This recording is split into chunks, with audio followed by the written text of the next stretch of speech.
Bu davlatda prezident ham yo'q. Boshqa birida esa odamlar pul o'rniga internet domenidan yashaydi. Dunyo bo'yicha eng g'alati davlatlarga sayohatga tayyormisiz? Assalomu alaykum hurmatli tomoshabin. Siz 99 Fakt kanalidasiz. Bugun biz siz bilan dunyodagi eng noodatiy, eng kichik va eng qiziqarli 10 ta davlat haqida gaplashamiz. Ular haqida eshitmagan bo'lsangiz kerak, lekin eshitganingizdan keyin unutmaysiz. Videoni oxirigacha ko'ring va qaysi davlat sizni eng hayratga soldi? Izohlarda yozib qoldiring. Vatikan yer yuzidagi eng kichik davlat. Maydoni atiga 0.49 kvadrat kilometr. Bu shunchalik kichikki, uni piyoda 20 daqiqada aylanib chiqsa bo'ladi. Aholisi faqat bir necha yuz kishi. Vatikan aholisi 800 kishidan oshmaydi. Ular orasida ruhoniylar, Shveysariya askarlari va papaga ishlaydigan xizmatchilar bor. Aholining deyarli barchasi erkaklardir. Vatikan armiyasi shveysariyalik gvardiyachilar. Vatikanning xavfsizligini shveysariyalik gvardiyachilar ta'minlaydi. Ular rangli liboslar bilan mashhur va dunyodagi eng qadimiy faol armiya hisoblanadi. 1506-yildan beri mavjud. O'z pullari, pasporti va pochtasi bor. Vatikan mustaqil davlat bo'lib, o'zining pullari, pasportlari va hatto pochta markalari mavjud. Ko'p turistlar aynan shu markalarni esdalik sifatida xarid qiladi. Papa davlat rahbari. Vatikanni Rim papasi boshqaradi. U nafaqat diniy lider, balki davlat boshlig'i ham hisoblanadi. Papa saylovi konklavda yopiq ovoz berish orqali amalga oshiriladi. Seeland davlati. Bu dunyodagi eng kichik davlat. Dengizdagi metal platforma.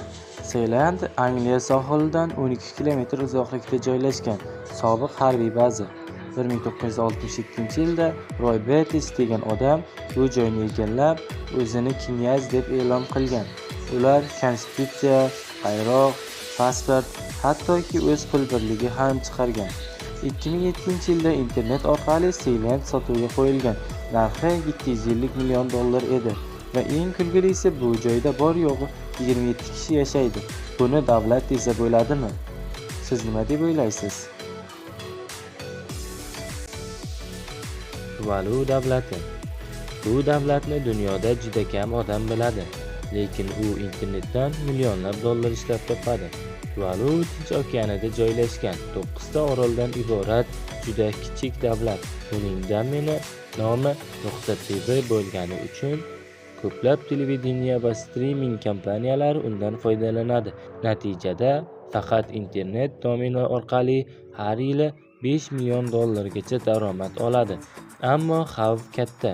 Tuvalu dengiz sathidan atigi 4,5 metr balandda joylashgan. Global isish sababli u butunlay yo'q bo'lib ketish xavfi ostida.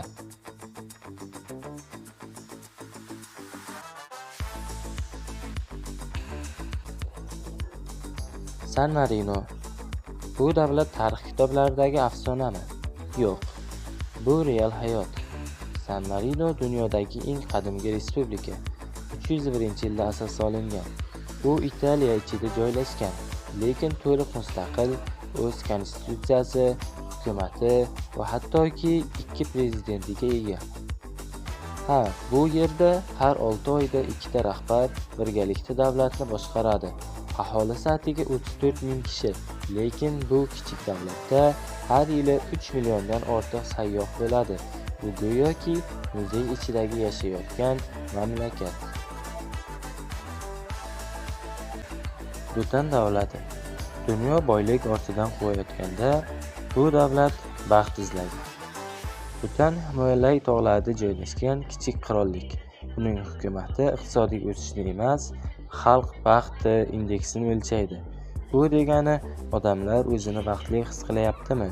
Tabiat asralyaptimi? Madaniyat saqlanyaptimi?